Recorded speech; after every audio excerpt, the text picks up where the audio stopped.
Livro Memória de um Suicida, pelo espírito Camilo Cândido Botelho. Os Primeiros Ensaios, capítulo 14, parte 2. Ó peregrino, desolado procurou-a por toda parte onde supôs provável encontrá-la, a amorosa velhinha. Porém, para quem vida, alegria e felicidade se resumiam nele, não era encontrada em parte alguma, até que ideia desconcertante lhe apontou a derradeira possibilidade. Dirigiu-se ao jazigo da família, onde repousavam as cinzas dos seus antepassados. Sua mãe, de certo, também lá estaria. Com efeito, o nome adorado lá se encontrava, gravado na pedra tumular, ao lado do seu próprio nome. Belarmino ajoelhou-se, então, à beira do próprio túmulo e orou por sua mãe, desfeita em lágrimas.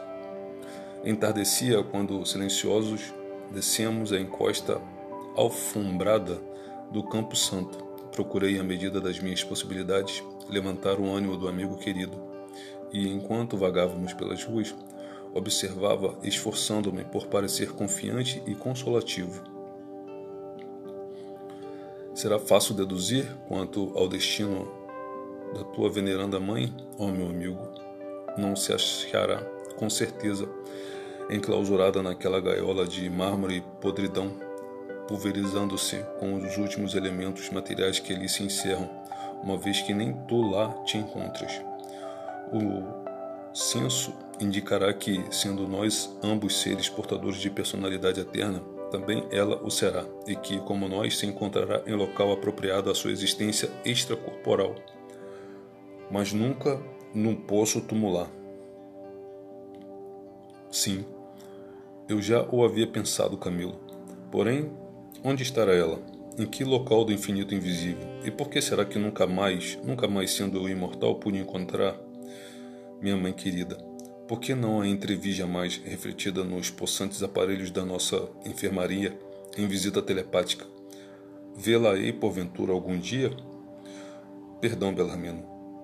Pareceu-me ouvir-te dizer que também a senhora tua respeitável mãe compartilhava das crenças materialistas que professaste? Como quererias então que vivesse a orar por ti, fazendo-se refletir na sensibilidade de um medidor de vibrações espiritualizadas para servir-me das explicações dos nossos caros amigos da colônia?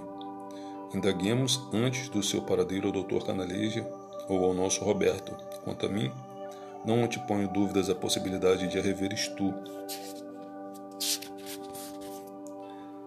Se tudo quanto nos tem envolvido, desde que penetramos o além-túmulo, e põe-se pela justiça da lógica, a mesma lógica conduzir-te-á a reveres tua mãe mais tarde ou mais cedo. Sim, perguntemos ainda uma vez aos doutores Canalejas. Quantas vezes já o fiz, esquivando-se ambos a respostas decisivas.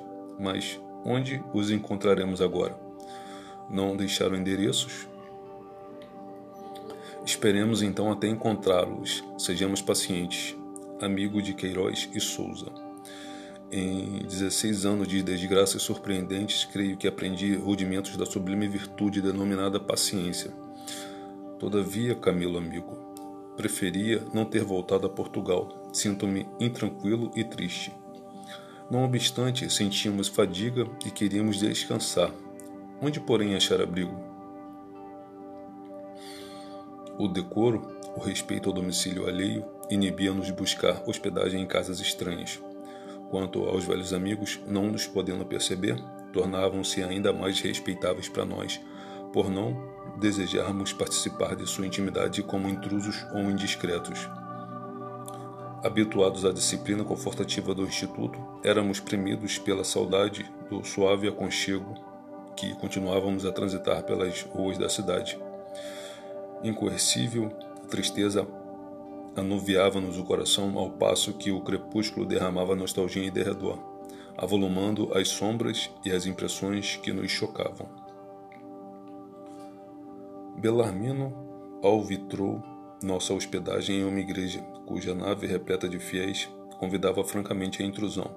Repeli, no entanto, a sugestão, fiel à antiga incompatibilidade com os representantes do clero, Numerosos locais foram, em consequência, lembrados, mas tantos os indicávamos como imediatamente eram rejeitados. De súbito, como se a fraternal solicitude de Teócrito nos observasse pelos espelhos magnéticos, acompanhando nossos passos como fizera a Jerônimo, ideia salvadora iluminou-me a mente e bradei jubiloso: Fernando!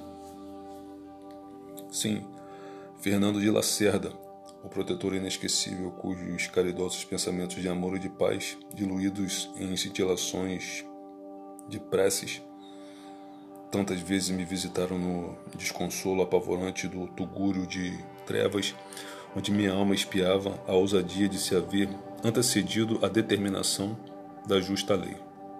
Sim, Fernando, o coração boníssimo que continuava incansável e piedoso como ele só, a cativar-me com suas constantes visitas mentais, seus abraços amoráveis convertidos em radiações benfazejas de novas preces para novas conquistas de dias melhores para o meu destino. Não ignorávamos o domicílio do velho amigo, tampouco a repartição onde exercia seu honesto labor, tampouco o local onde se reunia de preferência para experimentações científicas e culturais. Aqui, ao lado de atenciosos companheiros, emprestava os melhores esforços por já o havermos visitado quando da primeira vez que lográramos descer a terra. Para seu domicílio, pois, nos dirigimos, ali nos abrigando, discretos e humildes, ocupando cômodo acima do telhado, água furtada, que se diria apropriada pelo invisível para hóspedes de nossa categoria. Alguns dias de permanência ao lado de Fernando e seus cômpares foram suficientes para me readaptarem aos acontecimentos terrenos, reambientando-me na vida social. Não foi, todavia, sem sensíveis constrangimentos que eu fiz, sinceramente saudoso do convívio sereno e leal da sociedade invisível a que já me habituara. Largamente confidenciei-me com o precioso médium tão benquisto em nosso instituto. No suave abrigo oferecido pelas águas furtadas, reuni ideias e deliberei realizar um programa, com vistas à efetivação das recomendações de Teócrito.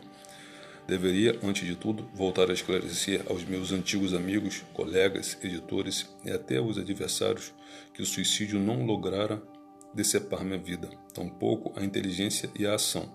Escrevi então, falando ao cérebro de Fernando, em colóquios amistosos que muito me confortavam, e servindo-me de sua mão como de uma luva que calçasse a minha própria mão, longas cartas a amigos de outrora que a morte não me fizera olvidar. Noticiário sincero e verídico de minhas impressões, procurando identificar-me no estilo literário que me conheciam. Não comportava já, porém, vaidades o meu gesto. Pretendia antes preparar o ambiente para mais amplas reportagens futuras. Meu intento era avisá-los, antes de mais nada, de que eu continuava vivo, bem vivo e pensante, não obstante a tragédia inconcebível que o túmulo ocultara aos débeis olhos humanos. Meu desejo era revelar-me àquela mesma sociedade que me conhecera, rejubilá-la com alvíceras de que, como eu, também ela era imortal, preveni-la, enfim, conscientemente dos perigos existentes atrás das sombrias ciladas forjadas pelo monstro suicídio.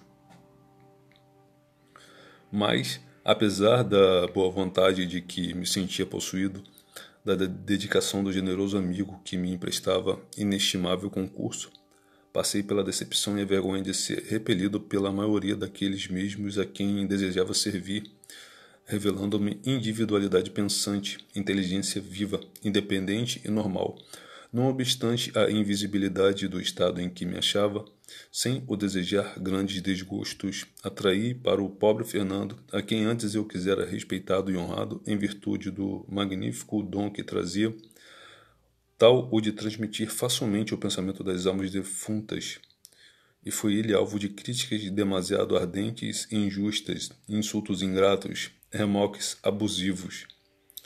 Desapontei-me contrariado. Não era possível a minha boa vontade o defender o nobre amigo, visto que me não desejavam ouvir. De nada valiam tantos e tão interessantes noticiários que trazia eu das minhas bandas nevadas do além, a fim de surpreender antigos competidores na literatura, tantos e tão impressionantes dramas e narrativas com que enriquecer outros editores que necessariamente me reconheceriam por meio da linguagem que lhes fora habitual. Via-me forçado a calar porque bem poucos eram os que me aceitavam à volta. Entretanto, o convívio com Fernando compensava-me das derrotas nos outros setores. Muito edificado me senti graças às palestras de que comumente com ele empreendia, reservando-lhe eu a minha melhor afeição, um tono sempre crescente de gratidão pelas simpatias que a mim, como aos meus cômpares, infatigavelmente demonstrava. Por uma tarde de sol, um mês depois de nossa chegada a Portugal, quando os perfumes amenos dos aloendros se misturavam ao sugestivo olor dos pomares fartos, espalhando vida e encantamento pela atmosfera serena, voltei sozinho e pensativo num gesto abusivo e temerário. A Quinta Dias.